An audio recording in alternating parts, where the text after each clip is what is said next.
আসসালামু আলাইকুম। Faria construction YouTube চ্যানেলের পক্ষ থেকে জানাচ্ছি স্বাগতম। তো বন্ধুরা, সবাই কেমন আছেন? আশা করছি আল্লাহর রহমতে সবাই অনেক ভালো আছেন। তো আজকে আমি আপনাদের মাঝে নতুন আরও একটি ভিডিও নিয়ে হাজির হলাম। আজকের ভিডিওর টপিকটা হচ্ছে কিভাবে অল্প খরচের মধ্যে 3টি বেডরুম, 2টি toilet, drawing cum dining space এবং একটি বারান্দা, একটি কিচেন দিয়ে অসাধারণ করে একটি বাড়ি করবেন তা নিয়ে রয়েছে বিস্তারিত। তো বন্ধুরা, এই বাড়িটিতে এখন পর্যন্ত কত টাকা খরচ হয়েছে কলম উঠানো পর্যন্ত, এবং এই বাড়িটি কমপ্লিট করতে কত টাকা খরচ হবে, সব কিছুই আমি আপনাদের মাঝে উপস্থাপন করব। ভিডিওটি না টেনে সম্পূর্ণ দেখতে থাকুন, আর নিত্য নতুন ড্রয়িং ডিজাইন পেতে আমাদের এই চ্যানেলটি সাবস্ক্রাইব করে সাথেই থাকুন। তো বন্ধুরা, আপনারা ড্রয়িংটি সুন্দরভাবে মনোযোগ সহকারে বুঝে নেবেন। ড্রয়িংটি বুঝে নিতে পারলে অনেক কিছু শিখতে পারবেন। আমাদের বাড়িটির দৈর্ঘ্য দেওয়া হয়েছে 34 ফিট এবং প্রস্থ দেওয়া হয়েছে 29 ফিট, টোটালি 986 স্কোয়ার ফিটের মধ্যে পুরো বাড়িটি করা হয়েছে। আপনারা চাইলে আরও কম জায়গার মধ্যে ওই বাড়িটি কমপ্লিট করে ফেলতে পারবেন।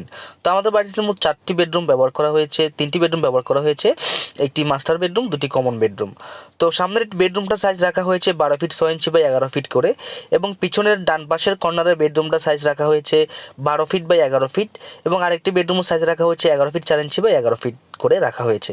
তো আপনারা দেখতে পাচ্ছেন সামনে একটি ব্যালকনি ব্যবহার করা হয়েছে। ব্যালকনির সাইজ দেওয়া হয়েছে 12 ফিট 10 ইঞ্চি বাই 3 ফিট 7 ইঞ্চি, এবং সিঁড়ি রুমটা সাইজ রাখা হয়েছে 7 ফিট 6 ইঞ্চি বাই 16 ফিট করে। তারপরে দেখতে পাচ্ছেন ড্রয়িং কাম ডাইনিং স্পেসটার সাইজ রাখা হয়েছে 12 ফিট 3 ইঞ্চি বাই 10 ফিট করে ড্রয়িং স্পেসটার সাইজ, এবং ডাইনিং স্পেসটার সাইজ রাখা হয়েছে 8 ফিট বাই 10 ফিট করে, 10 ফিট 4 ইঞ্চি করে রাখা হয়েছে। তো বন্ধুরা, আমাদের বাড়িটিতে 2টি টয়লেট ব্যবহার করা হয়েছে। টয়লেটের সাইজ রাখা হয়েছে 6 ফিট বাই 7 ফিট করে একটি টয়লেট, এবং আরেকটি হলো 6 feet 7 feet 6 inch by 5 feet 4 inch করে রাখা হয়েছে। তারপর দেখতে পাচ্ছেন একটি কিচেন ব্যবহার করা হয়েছে। কিচেনের সাইজটা রাখা হচ্ছে 7 ফিট 4 ইঞ্চি বাই 10 ফিট 9 ইঞ্চি করে। তো বন্ধুরা, আশা করছি আপনারা সুন্দরভাবে মনোযোগ সহকারে ড্রয়িংটি বুঝে নিতে পেরেছেন। যদি কারো কোনো বুঝতে অসুবিধা হয় আমাদেরকে কমেন্ট করে জানাবেন, আমরা আপনাদের কমেন্টে রিপ্লাই দেওয়ার চেষ্টা করব। তো বন্ধুরা, আশা করছি আপনারা ড্রয়িংটি সুন্দরভাবে বুঝে নিতে পেরেছেন। আপনারা দেখতে পাচ্ছেন সারি সারি কলম করে রাখা হয়েছে। আসলে এই বাড়িটিতে প্রথম থেকেই একটু ভুল করে করা হয়েছে মিস্ত্রিদের কারণে। তো নিজে নিজে ড্রয়িং করার কারণে এই বাড়িটির সৌন্দর্যটা নষ্ট হয়ে গেছে, এবং এই বাড়িটির কোনখান থেকে আগে শুরু করা উচিত ছিল সেটা আসলে বুঝতে পারেনি, যার জন্য কলম দাঁড় করিয়ে এখন আর ওনারা কোনো কাজ করতে পারছে না, বা টাকা ওনাদের হচ্ছে না। ওনারা কন্ট্রাক্টর ওনাদেরকে যে এস্টিমেট দিয়েছিল সেই এস্টিমেটের সাথে এ বাড়ির কাজের কোনো মিল নেই, যার জন্য ওনারা এখন এই পর্যন্ত করে আর করতে পারতেছে না। তো আপনারাও কাজ করানোর আগে অবশ্যই ড্রয়িং ডিজাইন করে নেবেন, এবং দক্ষ ইঞ্জিনিয়ার দ্বারা আপনাদের বাড়ির কাজগুলো করাবেন, যাতে করে ওনার মতো এরকম কলম দাঁড় করিয়ে যাতে আবার আপনাদের কাজটা বন্ধ না থাকে।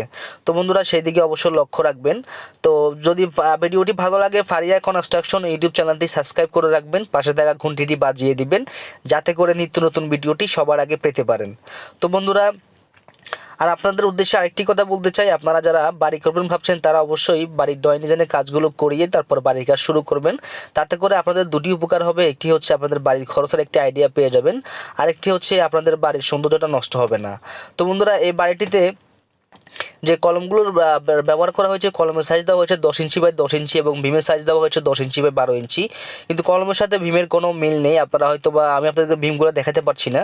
তো বন্ধুরা, এক কথায় বলতে গেলে আসলে এই বাড়িটির প্রথম থেকে এই কাজ ভালো হয়নি। আপনারাও এই ভাইটির মতো এরকম ভুল করবেন না। আপনারা অবশ্যই আপনাদের বাড়ি করার আগে অবশ্যই চিন্তা ভাবনা করে বুঝে শুনে তারপর বাড়ির কাজ শুরু করবেন। তো বন্ধুরা, এই বাড়িটিতে যতগুলো ভীম বা যতগুলো বেস করা হয়েছে সবগুলো বেসের মধ্যে ঝামেলা করা হয়েছে। কোনো বেস 7 ফিট বাই 3 ফিট করে করা হয়েছে, কোনো বেস আবার 2 ফিট বাই 3 ফিট করে করা হয়েছে। আসলে বাড়িটি প্রথম থেকে এ পর্যন্ত কোনো কিছুরই ঠিক নেই। তো আসলে এখানে ছাদ দেওয়ার মতো কোনো অপশন নাই, কারণ ওনারা যে রড ব্যবহার করা হয়েছে কলমের মধ্যে, সে রডগুলো হয়েছে 10 মিলি রড 4টি ব্যবহার করা হয়েছে। তো যেটা আসলে এই বাড়িটির জন্য এত বেশি ভালো হয়নি, এবং এই বাড়িটিতে যে বেসগুলো ঢালাই করা হয়েছে সে বেসগুলো নিয়েও এই বাড়িটি একটি আশঙ্কাজনক হারে সমস্যা থেকে যাওয়ার চান্স থেকে আছে। তো বন্ধুরা, এই বাড়িটিতে আসলে অদক্ষ কন্ট্রাক্টর দিয়ে করানো হয়েছে, যার জন্য এই বাড়িটির খরচের হিসাবের কোনো আগামাথা পাচ্ছি না। তো আসলে এই বাড়িটিতে এখন পর্যন্ত 4.5 লক্ষ টাকা খরচ হয়েছে মাত্র 16টি কলম দাঁড় করাতে। তো ওনারা এস্টিমেট করেছিল 6 লক্ষ টাকার মধ্যে পুরো বাড়ি কমপ্লিট হয়ে যাবে। আসলে 6 লক্ষ টাকার মধ্যে 4.5 লক্ষ টাকা চলে গেছে। তো বাকি টাকার মধ্যে কখনোই বাড়ি কমপ্লিট করা সম্ভব না। তো বন্ধুরা, আপনারা এই ভুল কাজগুলো করবেন না। আজকের ভিডিও পর্যন্তই। সবাই ভালো থাকবেন। আসসালামু আলাইকুম।